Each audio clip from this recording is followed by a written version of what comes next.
Hey everyone, this is Drew back with the finals of the Hilliard Ohio City Championships.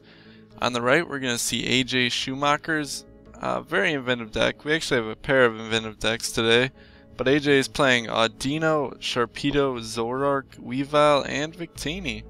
And Kyle Brandon on the left is playing Terrakion, Yanmega, Tornadus, Zoroark. So this should be a pretty good matchup, a couple rogue decks here. If I had to examine the matchup on paper, I'd say maybe Kyle has the advantage. I think Audino is going to have some trouble knocking out the high HP basics that Kyle Brandon's going to play. And Terrakion has the ability to really one-hit KO AJ's deck, I think. So I would probably pick Kyle for the advantage going into this, but AJ's deck is very disruptive. If he gets a couple Sharpedo heads, anything is possible. He can strip bare Kyle's hand, and he will not be able to do anything after that probably. So this should be a pretty good matchup, and we're about to get started here. And the opening dice roll. And it looks like AJ will go first. So he starts with the Carvina with the Victini on the bench. The Victini is really key to his deck. This deck probably wouldn't be playable without Victini, and it lets you reflip those coins for your attack, give you a second chance at the strip bear, which is super important. So he's going to start off with the Sage. His hand's offhand. Looks like he discards Communication, another Carvina, and another Pokemon. So he's going to attach that Special Dark and use, I believe Carvina's first attack is Focus Energy. Not too important. Or Bite for 20. So looking at Kyle's hand, he does have a collector, so he does get to fill his bench. I think filling his bench is very important for him, getting that Terrakion in play. It's really the downfall for AJ, I think. He just has no way to knock out this 130 HP beast, and even if he does, there's probably going to be a second one on the bench to knock out whatever KO'd the first one in exchange. And additionally, we have Yanmega, which is a pretty good sniper actually in this matchup. It can knock out that Victini pretty easily off a catcher or something like that. It doesn't need any energies, so it fits the deck perfectly. And taking out the Victini is huge against AJ because it just really hurts his deck a lot. Not being able to second chance all those flips is a pretty big deal. So he's going to attach an energy to this Tornadus and pass.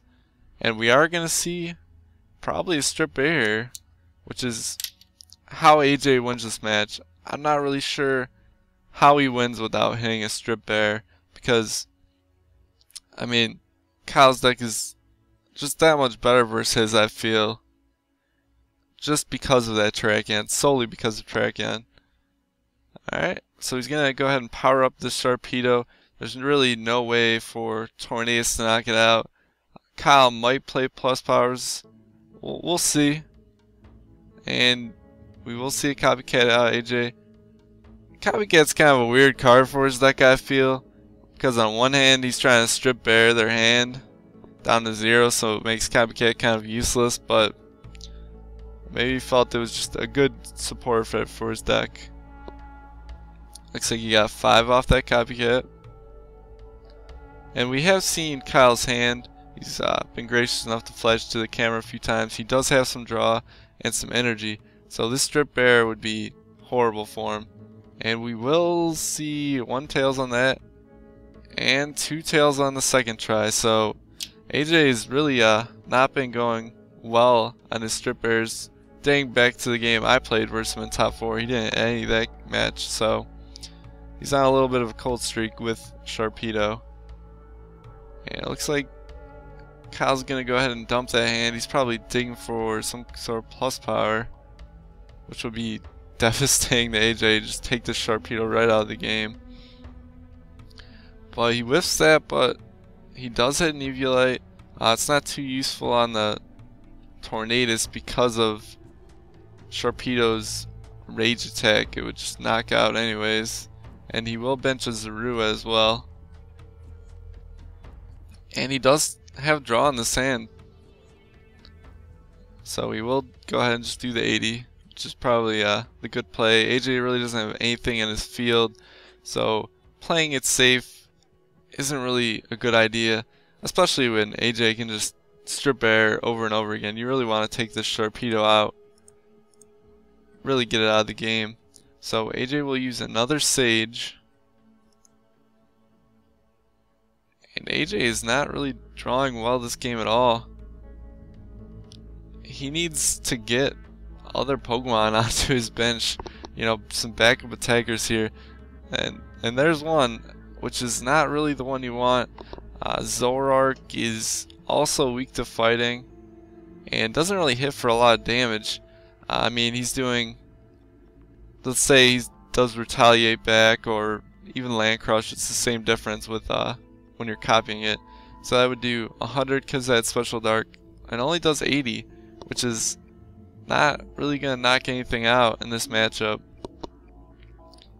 And he will use a catcher, try to do some rage damage here, it appears, which is, I believe it's 30 plus the damage counters, so at this point it would do 120 because of the dark, down to 100 I believe. And that is what he does. Looks like Kyle can't find the right number on the dice here. Looks like it only did 90 maybe, or 110, something like that. And Kyle has plenty of draw in his hand. He goes ahead and Junipers. I'm not sure how many cards were in AJ's hand, but that's probably the right play. And he does hit a switch off this, so he's going to be able to just Tornadus back, I think, is the right play, because he can go ahead and power up the second Terrakion and really not have to commit energy to a specific place on the board or a specific Pokemon. And AJ is going to be on his heels here. Kyle does not have draw in his hand anymore, but he does have the energy, which is really all he needs at this moment in time. He can afford to play top deck mode a couple turns. Let's see what I think. Not really sure what AJ did there. Oh, he used a Pokegear, so we will see a Pont out of him probably. And he needs to hit something good, because this field is not looking good. This Tornadus can run wild on him if it's not checked. Tornadus is a very good opening attacker, and we are seeing that this game. AJ's going to contemplate his options here. Can't see him not using that supporter or another one if he had one in his hand. It's really a tough choice for him on what to do, because he is staring down these two Terrakions. And it does look like he's that Pont. He attaches a DC to the Zorua. I'm not really too big of a fan of that, because it's not going to stay in play for very long probably. He would have to hit a Zoroark or a communication off this Pont. And I'm not really sure what his line is on this Zoroark line. He fits a lot of Pokemon into his deck, so one of these lines is bound to be probably small. They might all be like 2-2 lines or something like that. So hitting the Zoroark is kind of low odds. The communication is pretty good odds though. He's really taking his time here. And he will go back after this Terrakion. Doesn't really matter at this point. But the Terrakions are the bigger threat to him, so he might as well try to take those out. So he's going to lunge here. He gets 2 flips because of Victini, and he does get ahead. So I think that's 40 minus the 20 is 30, which would be a knockout.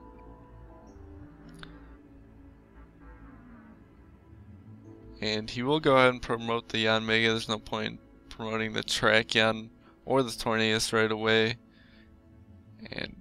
he does have a plus power Terrakion fighting Switch Hand, which is pretty good for him. Switch is very good with these big HP basics.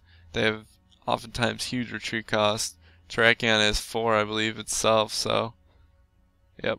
He goes ahead and just knocks out with the Tornadus. Now, he attaches that second energy to the Terrakion that already had 1. I'd like to see him spread those energy out a little bit, perhaps, but he will be able to Land Crush this way, which knocks out all the Pokemon in AJ's deck, so that's pretty good. And he will top deck a Sharon for another plus power Zoroark and Junk Arm, I believe. He's going to survey his Junk Arm options here. I'd like to see him just keep using Tornadus. There's no point in switching yet. And finish powering up this Terrakion this turn, because he doesn't have any draw or energy in his hand, so that's really his only option, and that's what he does. Now we do see an Weavile up, so AJ has scooped. Yeah, there was no way he was coming back from a 2 or 3 prize deficit with this deck, not getting a disruptive start that he needs. So he does with a couple strip bears, and I mean, that's what happens in a deck that flips coins. So I'll be right back for you guys with a game 2.